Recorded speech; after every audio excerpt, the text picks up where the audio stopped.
Morgan Stanley is predicting another 20% drop in the market. This news came out 2 days ago, and they're not alone. There are many banks out there who are predicting similar outcomes for 2023. Now, the 20% drop is actually after the 20% drop in 2022. We can see over here we reached the peak of 476 in the SPY, and we went all the way down to 355-ish. So the 20% drop in 2023, if that eventuates, then we're going to see a 40% overall drop during the period of 2022 and 2023. That would be a very similar outcome to the GFC in 2007 to 2009, where the market dropped about 55%. So do I see this happening? Do I see a 20% drop? To be honest, not really.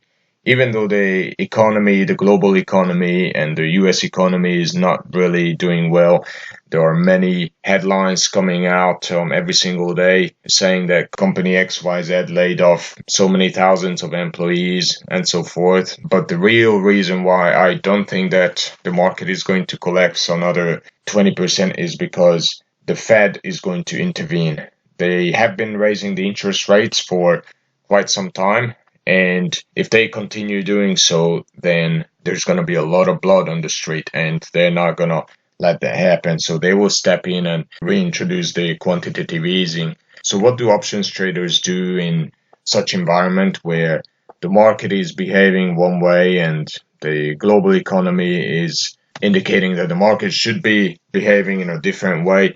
It's best to stay very low, to go for trades that are quite safe or considered safe, and stay small. Make sure that we have plenty of capital allocated as a backup, just in case the volatility jumps up. So my trade number 221 is on Fidelity National Information Services. To be honest, I don't normally trade this stock, but the volatility is quite elevated. I like that, and I just went with a strangle. A strangle is when you sell a put option and a call option. So I sold the $60 put option and the $80 call option expiring in February, which is right before the next earnings. So I believe that this could be a winning trade. I collected a $1.51 credit, and as long as the stock remains between 50 and 80, this trade will be fine. The other trades I did today were a bunch of adjustments. I needed to make adjustments on my index positions. So I have SPY strangle, and I needed to roll up my put side because of the upwards movement in the last few days. And the same with the QQQ. So these are positions that I always have on. I always keep them, and I just keep rolling them. So I had to roll up my QQQ put side as well, and the same with IWM. So these are the three indexes that I always have a strangle on. And the fourth adjustment I made was actually against CCL, which is Carnival Corporation, Carnival Cruise.